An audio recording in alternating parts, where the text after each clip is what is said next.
Welcome back, everyone, to another episode of the Daily Turnup. CK and I are so excited to come back, do another episode. There's so much going on in the world, CK. I know we have a game plan. I know we know what we're going to talk about, but is the world low-key falling apart? I thought it was a slow news day. You just said we're recording Thursday, so here we are. Fair enough. But all right, Turnips, before we hop into today's episode, I wanted to announce something really important to CK and I. We have opened up our own Patreon page. So I will put the link in the descriptions of the video. If you can please contribute, you can contribute as little as $3 and as much as $20, and there's perks that go along the whole tier thing. The reason is it still costs money to run the podcast. We do it for fun. We don't want to take on sponsors. Well, CK, I don't think anyone would actually sponsor us. We're a little, maybe controversial. I don't know. Yeah, I have to think about that. Maybe Exactly. Alex Jones. Oh, we're not him. We are not him.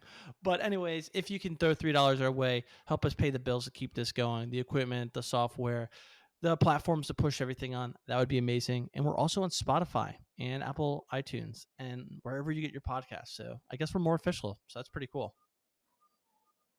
Google us. No, don't. We won't show up. Yeah, we're not that big. But all right. CK, let's get into it. So we're going to talk about three things today, guys. We're going to talk about Trump and Musk, obviously, because is there anything bigger going on in the world than that? Then we're going to talk about Trump's big, beautiful deal. And then we're going to close it off with a little Ukraine, Russia, and all the drones and the escalation of war and all that craziness. So let's first talk. Crazy. It's crazy that is the third biggest piece of news of the day.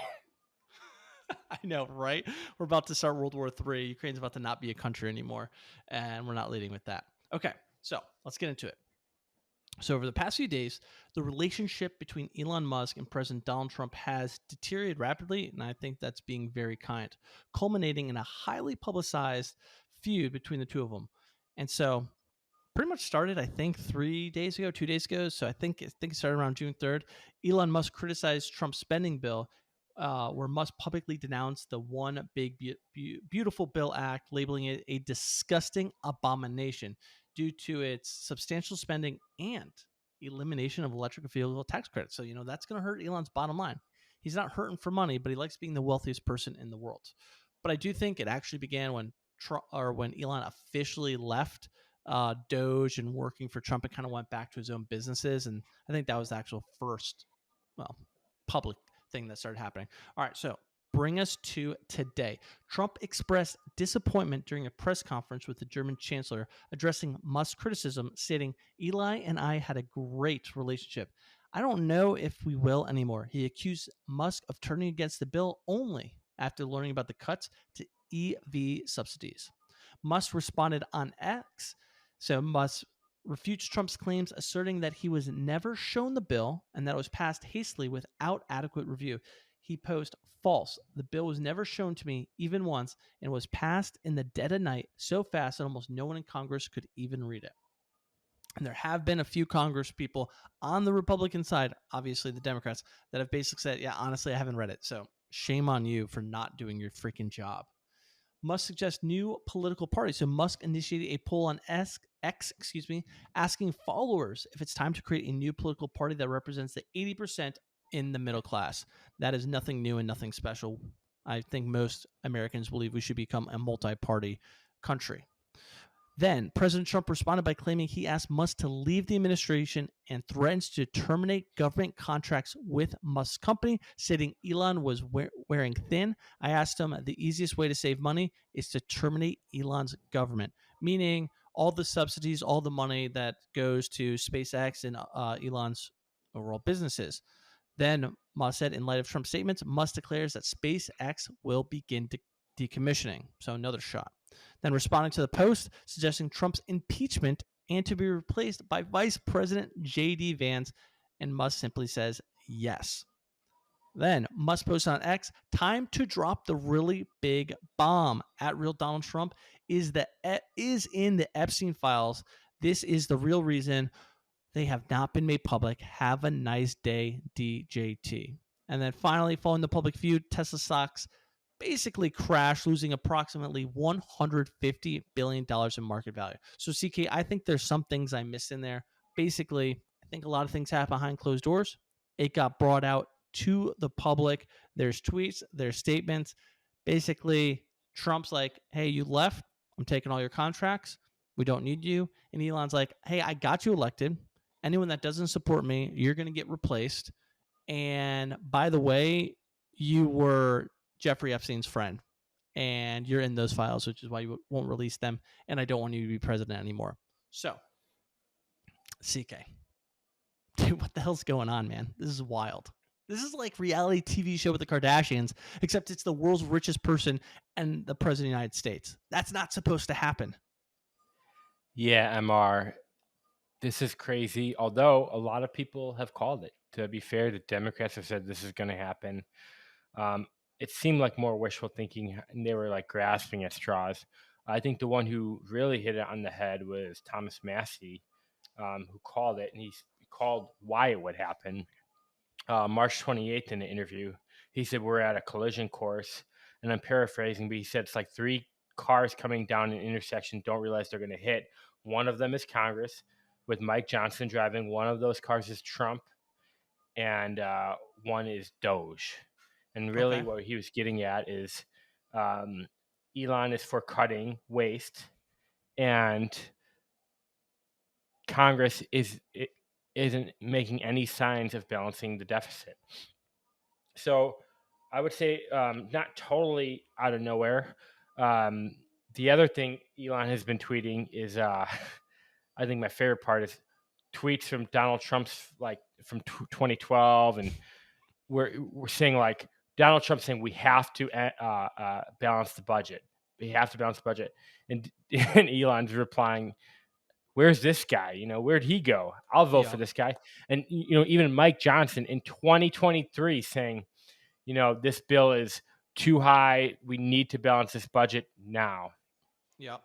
And to be fair, there's also a video, I think it's dated in March, where everyone remembers when Trump and Elon are standing outside the White House, where Elon gifted him a Cybertruck. Yep. Trump said, hey, this guy I'm taking away the EV subsidies, and he doesn't even care. He doesn't mind. So I think Trump is kind of making that up, that Elon is against this bill because of the EV subsidies. Elon said all along, and he's saying it now, take the subsidies out, balance the deficit, and I don't care. Yeah. So when you look at this, right, are there any winners, or is every person a loser? Because right now, because I put on Fox, I put on CNN, I want to see their take. I want to see how they spin it. You can see the left mobilizing behind Eli, which is just like the most ironic thing in the entire world, as they were burning dealerships and burning cars. And then you can see Fox News was saying, well, if Elon knew that Trump was in the Epstein files, then shame on him for not sharing it ahead of time. Trying to gaslight, trying to spin the story. So they're taking sides now between two people that are incredibly powerful and influential. So are there any winners? Is it just ugly all around? Like, what are we to make of this? The Democrats are winners, right? If you looked at like a poly market of their chances to win the House in the midterms, probably skyrocketed after this, right?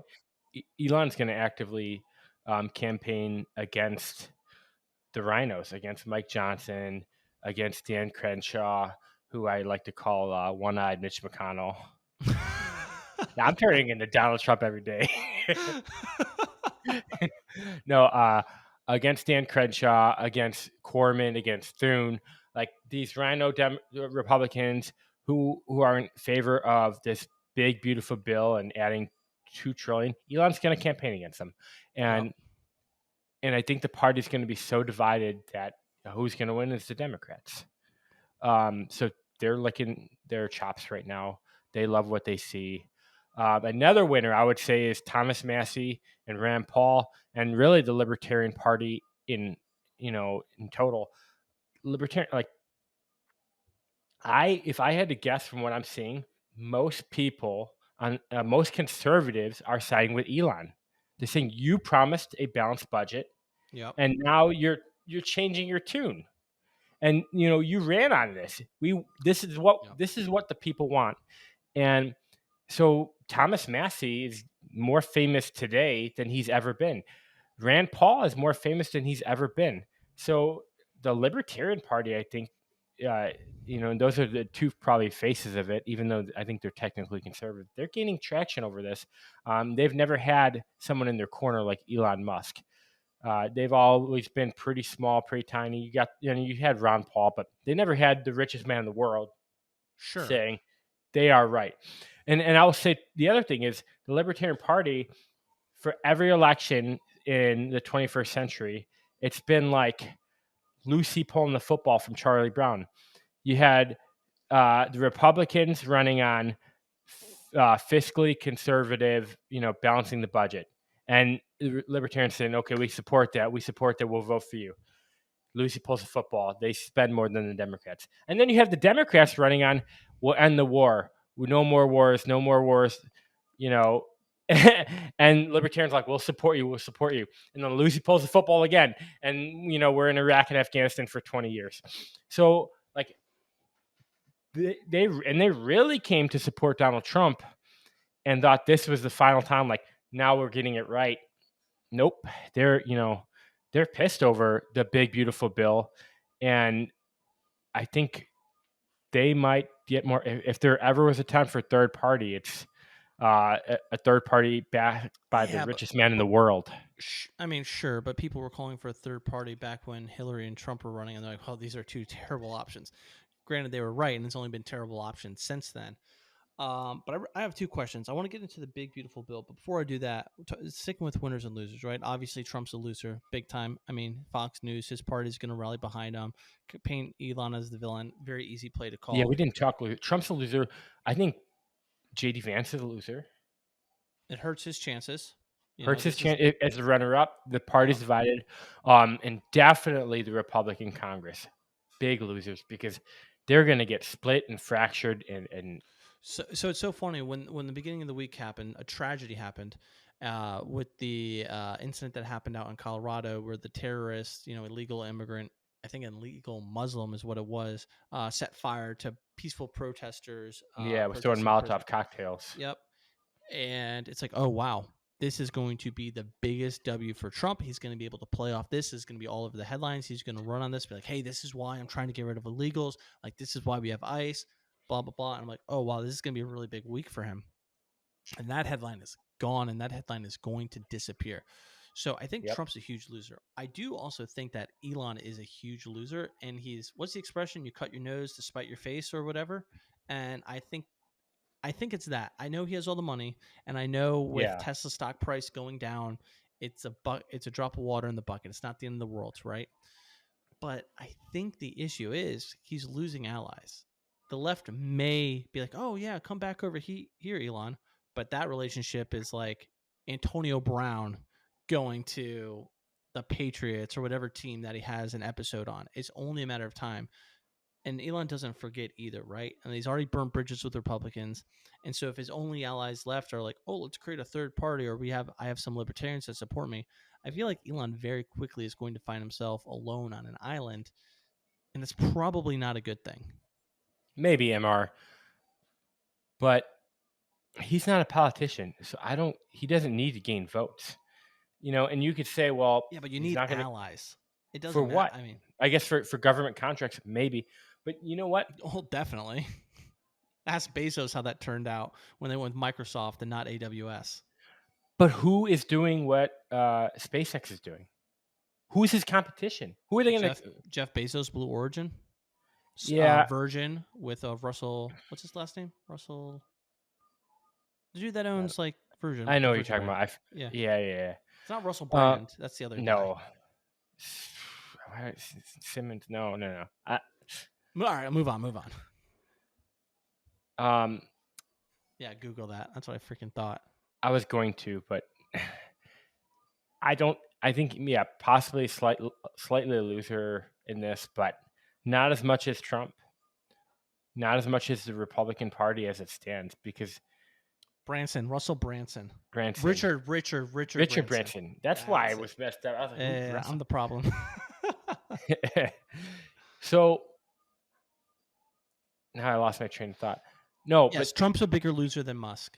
And all of the politicians, because what do they have to fall back on if they don't win? They don't do anything. Elon will always invent. He has Neuralink. He has Tesla. He's gonna own the self-driving car market. You know, uh, so even if he loses all of his government subsidies, he will still be an inventor, and he will still have like people buying his products. Yeah, that's And fair. he's still the richest man in the world. Yeah, true. I do think at some point, the truth to Elon though is that you don't want to go down to Trump's level. Like no one does. You almost always lose when you do. And to just firebomb tweets like that, like at the end of the day, most normal CEOs, most normal people that know how to conduct themselves and play these games don't do that. So I do think, and right, we talked numerous, and we can listen to an episode we've done. We're both huge Elon fans. We love the innovation that he's doing and how he's leading us into the future.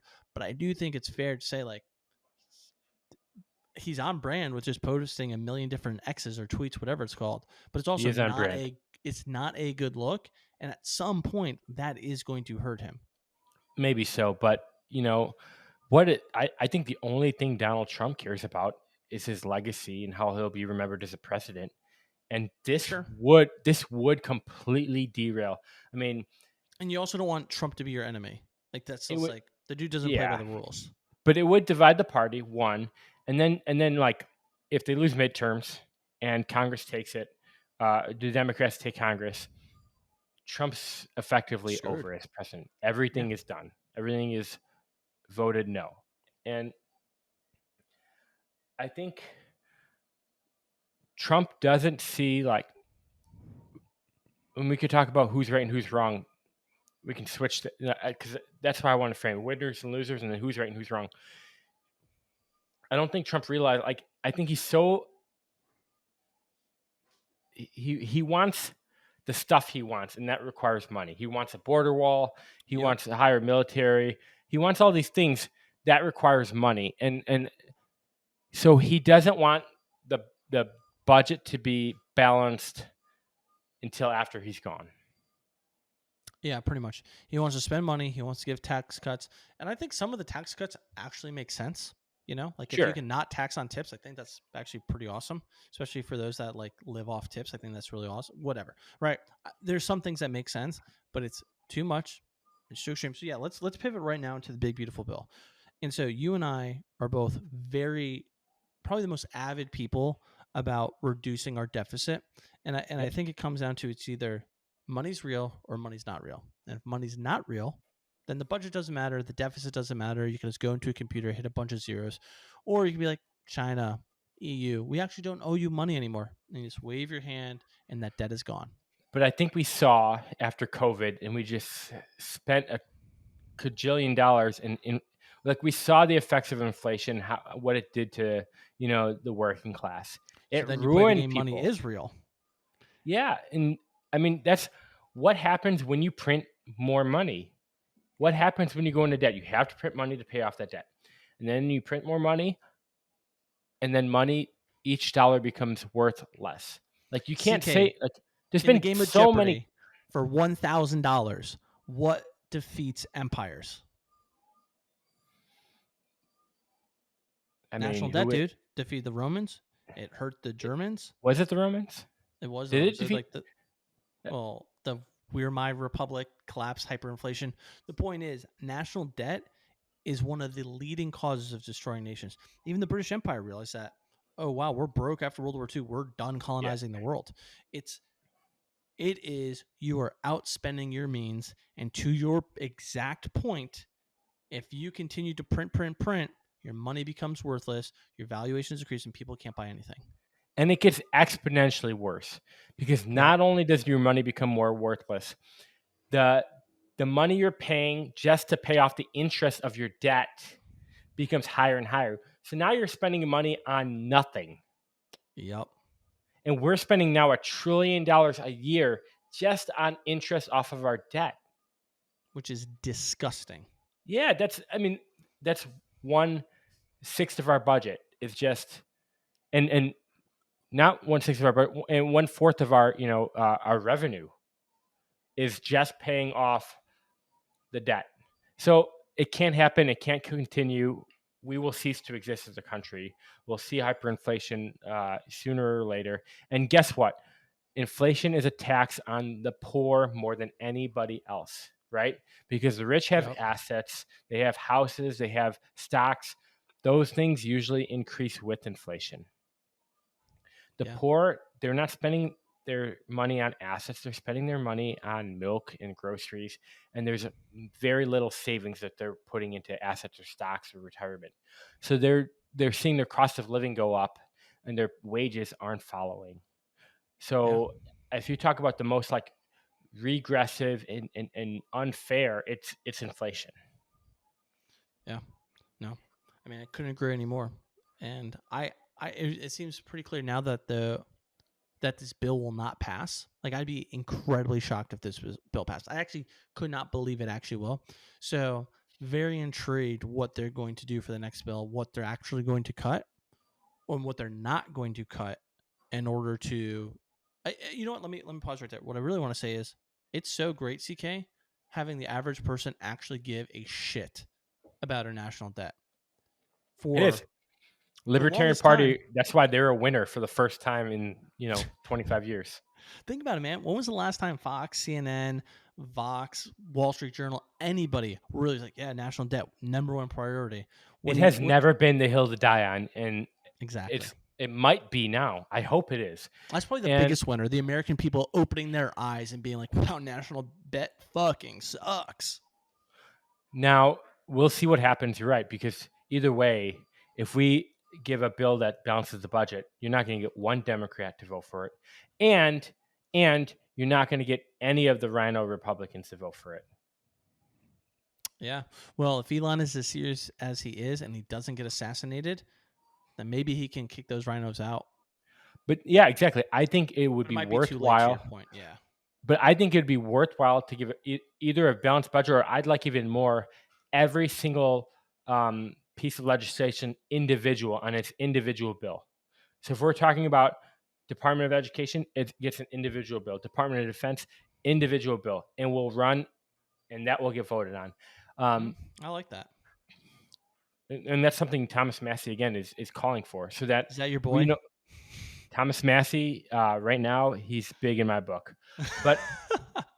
But if you think about it, that would stop the pork spending, because that's what gets this hyperinflated, is that we have all of the things that matter, and then we throw in specific things for my congressional district, so that I'll subsidize Raytheon, so that Raytheon will in turn fund my campaign, so then I can keep winning elections. That's what it ends up being, and all of the congressmen are like, well, if he's doing it, I'll do it. If she's doing it, I'll do it. And so now we have 456 or whatever the number is, people fighting for their own earmarks for their own congressional district when it's federal spending. Why are we spending a specific district? Why are we building RFK Arena in DC for like a football team? Why are we doing these things? Because all of them are doing it. Yep. Yeah, man. Yeah. It's corruption's highest level. It needs to stop, and hopefully it gets exposed. And I would rather the government or the Republican Congress pass a balanced budget. We'll see who votes against it, and then the people, we the people, can call their congressman and say, if you don't vote for that, I'm not voting for you. So one thing though, to kind of wrap this up and bring it home, is how good is Trump at backing down? Are you afraid that he's going to take this as a direct threat to him as a person? He's going to die on this hill to pass this bill and to do all the things he wants? Or do you think for the first time since he's been this high profile of an individual, be like, oh shit, yeah, I should reduce it. Yeah, let him spin it where it was always his idea, or what the F ever. But do you think that Trump can actually back a bill that actually balances the budget? MR, if you'd asked me like 8 hours ago, I would have said, maybe he'll back down and they'll come to some sort of compromise, and then he'll spin it as his idea, like Trump does. Yep. Oh But yeah, I was just doing this, and this was always the plan. I think we crossed the Rubicon when Elon said you're, Trump's in Epstein. That's why it's not going to get released. I think everyone just went as far as they could and blew this whole thing up. I don't think there's coming back from this. I I want to agree with you, but in the age of 2025, nothing would surprise me. But also, finally, I know I said I was done and we were going to switch topics to Ukraine, Russia, but I am a little surprised that just about nobody on either side of the aisle gives a shit that Trump is in the Epstein files. I I'm a Well, little shocked because like Jeffrey Epstein, horrific what, human but being. what do you mean he's in the Epstein file? Because Elon said it? Yeah, yeah. So no one, I'm not seeing any side really run with that and Oh, use that because as a Elon talking point. wouldn't know, right? I don't know. I Maybe think he there's knows, maybe he doesn't. conjecture, but like I don't think Elon actually has. I mean, because even if he has a security clearance, which he probably has a security clearance for SpaceX stuff, there's no need to Sure, know. So I doubt he's ever actually had access to those files, right? maybe, but I'm saying more of the thing where everyone's like, "Oh, I'm not surprised, of course," and then they're posting all these pictures of Trump and Epstein and quoting Trump talking so highly of Epstein. It's like, yeah, this is like the least surprising thing to happen, and I'm like, well, that's if this is true, that's super concerning. But the reason why Yeah, I think most people don't give a shit is because they know their side is just as evil. You don't I think was the about to Clintons are say in on this. You don't think all these other high profile politicians on each side of the aisle were part of this. That's why it's staying wrapped up. There's too many high profile people, Trump you potentially hit the being one nail of on them. the head, Mr. Yes, My let's bro- go. I'm hyped. my brother said, if Trump was actually in it, then you know Joe Biden would have released it a long time ago. I said, not if it's mutually assured destruction, Which is what it is. right? If the Yep. Clintons are a part of it, if Prince Harry's a part of it, if Israel's a part of it, uh, everyone has an interest in keeping this hush hush, and no And one isn't wants to go down with the ship. exactly isn't this what we talked about last week on the last episode?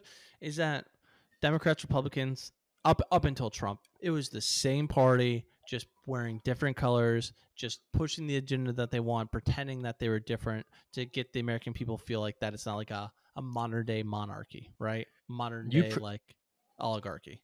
you prefaced it with up until Trump, but Yeah, I mean because Trump's the most wild card person ever. after today though, it looks like he's doing the same thing. He's playing the same game. Spend all the money, uh, Sure. bury Yeah. the Epstein. Right? That's the argument that Elon is making: is that everyone voted for you because you were against the establishment and the deep state. So why are you acting like the establishment and the deep state? Shit, man. Shit. It's so true, though. It's so true. But all right, CK, do you have any final thoughts before we pivot topics? No, let's go to Pivot the non-important news of nuclear holocaust. topics. I know. Can you believe that this is on the table? All right. So, for those of you that are not aware, which I'm pretty sure if you listen to this podcast, you're pretty aware of what's going on in the world, Ukraine launched Operation Spiderweb, which was a surprise drone offensive targeting multiple Russian air bases, including those in Siberia. The operation reportedly destroyed or damaged over 40 strategic aircraft, such as the Tu-95 and the Tu-22 M3 bombers, and an A-50 surveillance plane. This attack represented a significant blow to Russia's long-range military strikes. So essentially what happened is that if you were to look at a map of Russia, it's incredibly long. So they hit like 3 or 4 targets on the Moscow side of Russia, so super western Russia. They had one deep in the heartland, and then one almost by Japan in that part of Russia. And so essentially what they did, or what has been released to us, is that Ukraine, and whatever method that they did, basically bought trucks, like shipping trucks, like almost like a shipping container truck into Russia, staged it there for a significant amount of time from what's being released so far. And then once they got the green light, which CK, we talked about this, is that the EU finally said, Ukraine, you can do deep strikes into Russia. The US isn't going to help us, so you can do whatever you want. Russia's not coming to the table. And Ukraine's been waiting for this moment.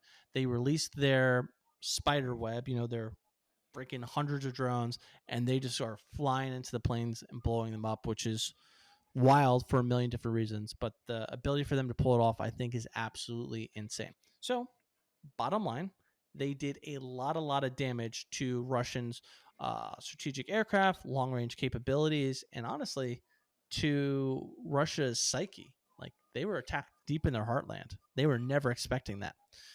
And so the fear is, what is Russia's retaliation going to be? So Russia also launched a drone strike on northern Ukraine city, killing 5 people yesterday, including a 1-year-old child, his mother, a police officer, and a grandmother. The attack, which involved 6 drones and injured 9 other people, occurred just hours after a phone call between Trump and Putin.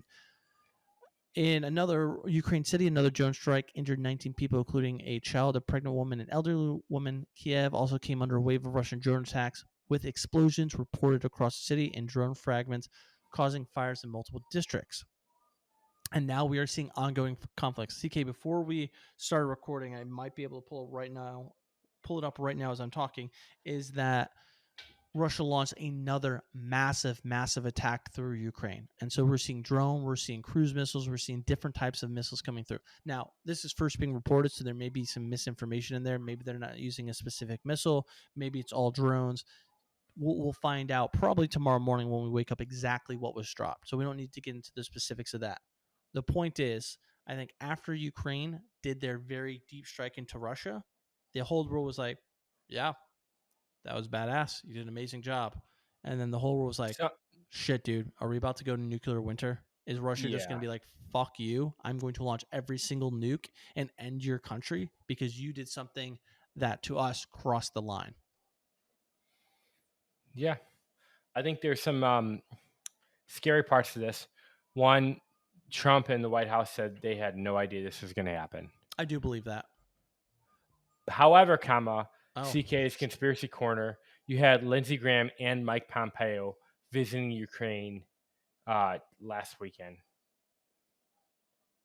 oh Makes you shit, dude, wonder. that's right. I forgot about that. Oh my gosh, And, that's right. Because didn't and Lindsey Mike Graham get Pompeo called is out for like spending $400,000 on just 400 oh, grand in hotels, and so did Mike Pompeo. And Mike that's Pompeo right.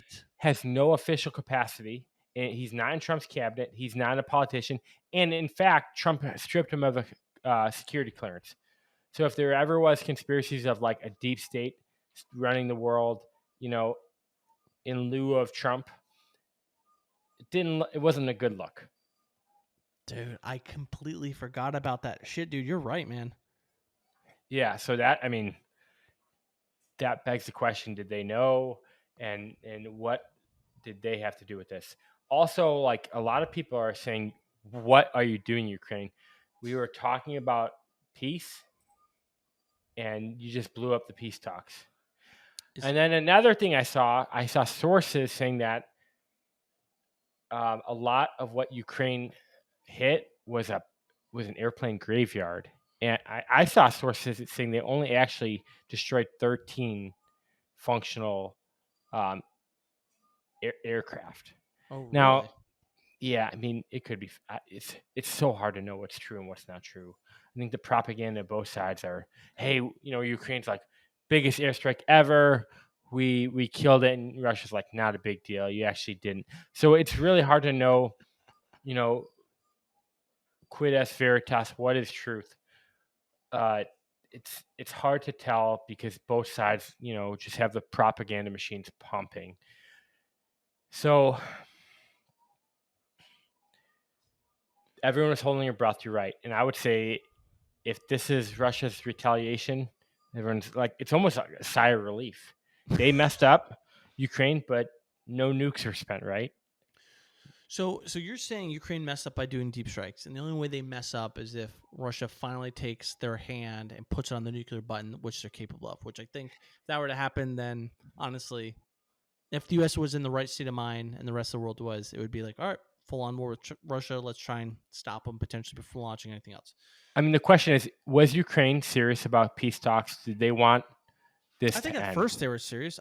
I definitely think that at first they were serious, and then they got to the talks and they couldn't find a resolution, which means Yeah. even if you want peace, you are both not willing to either give up or accept the terms, or give up what you don't want to give up or accept what you don't want to accept, and therefore there's no peace talks.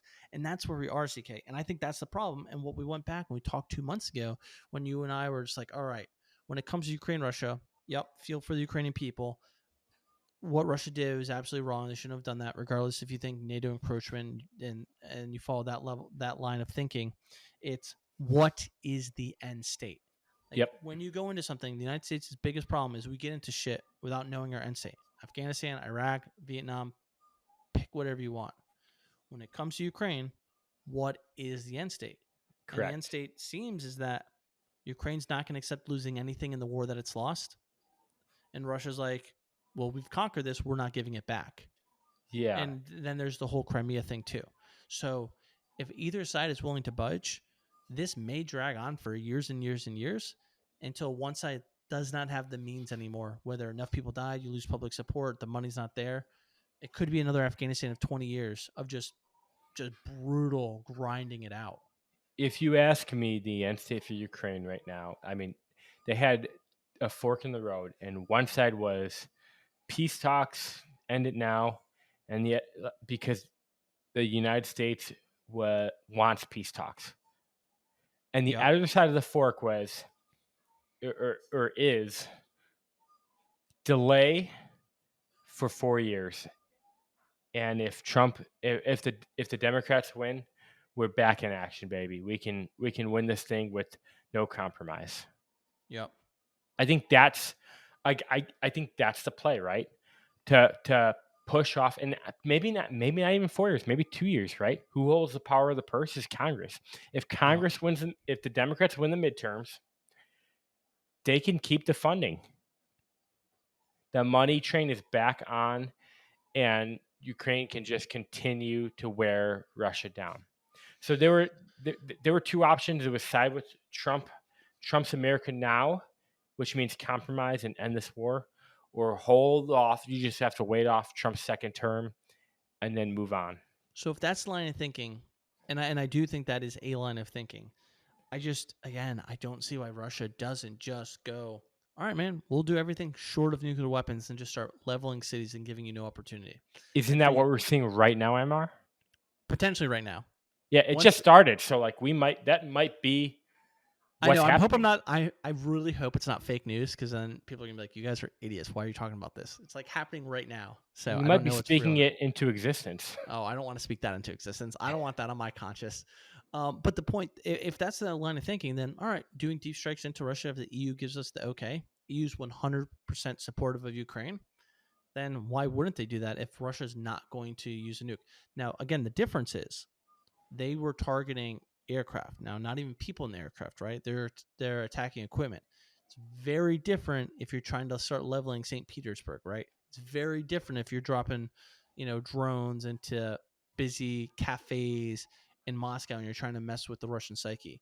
There's still lines, regardless of where the strike is, between killing humans, attacking civilians, and destroying military equipment. So I think they crossed a line, but not the line that gets you nuked. Yeah, I agree with that, and I think you're right. While Trump's president, and while the Republican Congress, beckons to Trump's every demand, Russia should be doing all they can to back Ukraine into a corner so they compromise. Yeah. All right, man. You got anything else before we wrap it up today? Anything for your fans? The fans, our loyal 68 followers. Thank you guys. We love you. We've been dipping off, yeah. I know we're 150 strong and then went to 100 strong. I'm like, oh shit, we lost. 50 no, really people along the though. way. Throw it in the comments who you support, Elon or Trump. This is like Robert Pattinson. Who's the other guy in the werewolf vampire thing? Jacob something. Yeah, man. We shouldn't say these names out loud. That's so embarrassing. Yeah, that werewolf vampire thing, whatever that was. Twilight. That's Twilight. It. Yeah. Give us your Trump or Elon. Whose corner are you in? Saddam H. I want to hear. I really want to know what you have to say. If Saddam H isn't a Patreon supporter, I'll be so disappointed. That dude is listening and commenting to everything, and I'm so indecisive. I'm like, Saddam's a horrific human being. Why are you taking that username? I'm not okay with it. But he says funny things, and it makes me even more confused. All right. Let's wrap it up. Well, everyone, thank you so much for listening to today's episode. We really, really appreciate it. Again, if it wasn't the 68 of you that continuously listen, we wouldn't do this. So thank you for giving us hope and pretending that someone actually likes this. I feel like we have good takes. We have a good time. Also, please check out the Patreon. You can help support this channel as little as $3 because we just want to keep the lights on where my wife isn't just like, how much money are you going to spend podcasting? No one listens to your shit. So prove her wrong. I'm just kidding. She's a huge supporter and also listens to the episodes. But anyways, I hope you all have a fantastic rest of your week. Check us out on Spotify, Apple, Patreon. Oh, CK, that's it. If you subscribe to like our top tier, you get a freaking hat. You get a hat. You get a daily turnip hat. That's pretty cool, man. That is pretty cool shit. But all right, everyone. Hope you have a great day. Take it easy.